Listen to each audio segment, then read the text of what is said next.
हरी हरी बोल बच्चों। छठे अध्याय के लिए तैयार? बहुत अच्छे।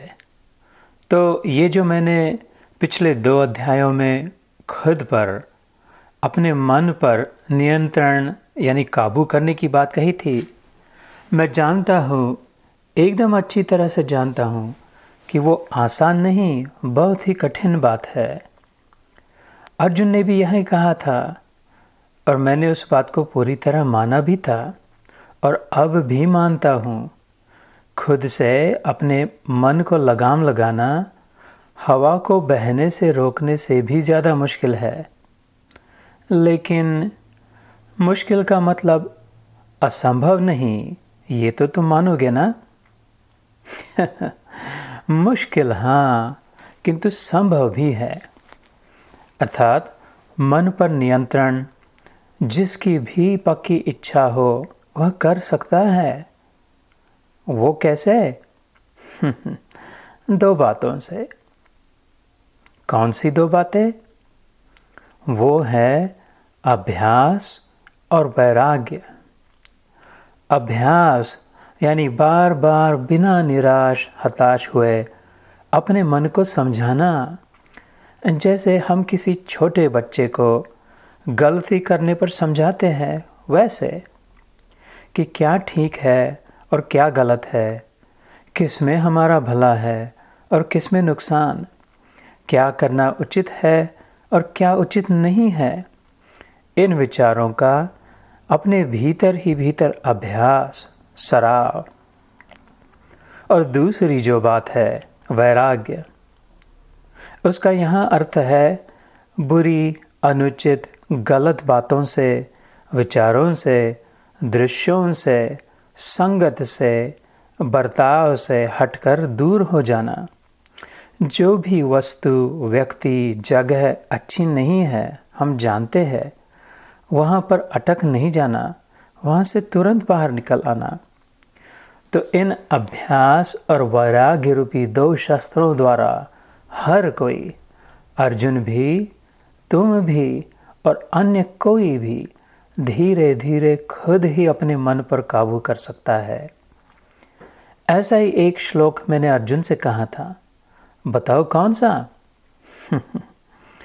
उद्धरेदात्मनात्मानं न आत्मानं अवसादयेत् आत्मैव ह्यात्मनो बंधुर आत्मैव रिपुरात्मनः।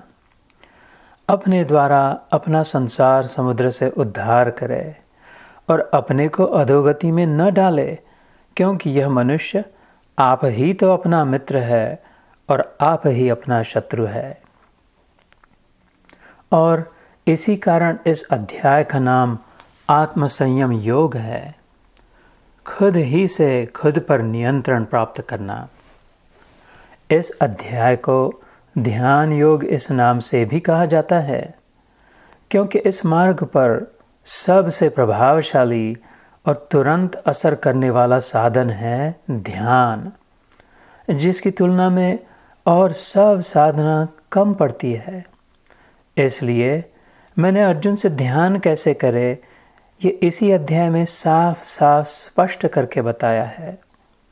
तुम्हें भी उसे अपनाना चाहिए और रोज कुछ समय ध्यान अवश्य करना ही चाहिए। करके तो देखो बेटा, कैसा जादू होता है जीवन में। बदल जाओगे।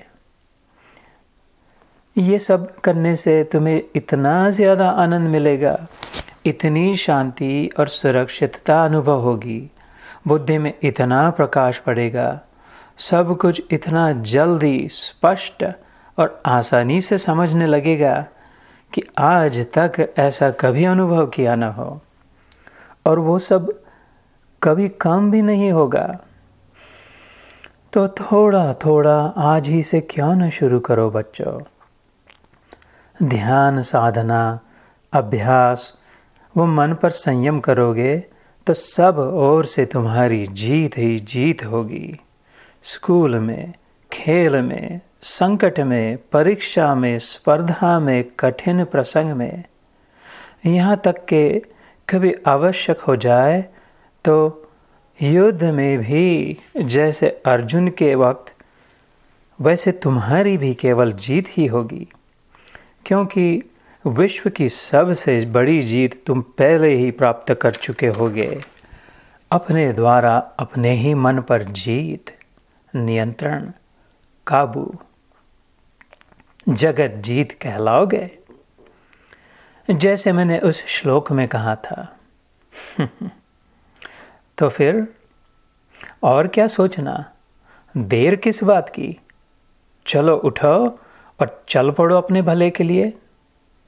मेरे अर्जुन, तुम्हारा यश, तुम्हारा भविष्य तुम्हारे हाथ में है, और मेरा हाथ भी तुम्हारी ओर ही बढ़ा है, तुम्हें साथ देने के लिए। चलो फिर दोनों मिलकर चल पड़ते हैं और अंत में तुम्हारी जीत का उत्सव मनाते हैं।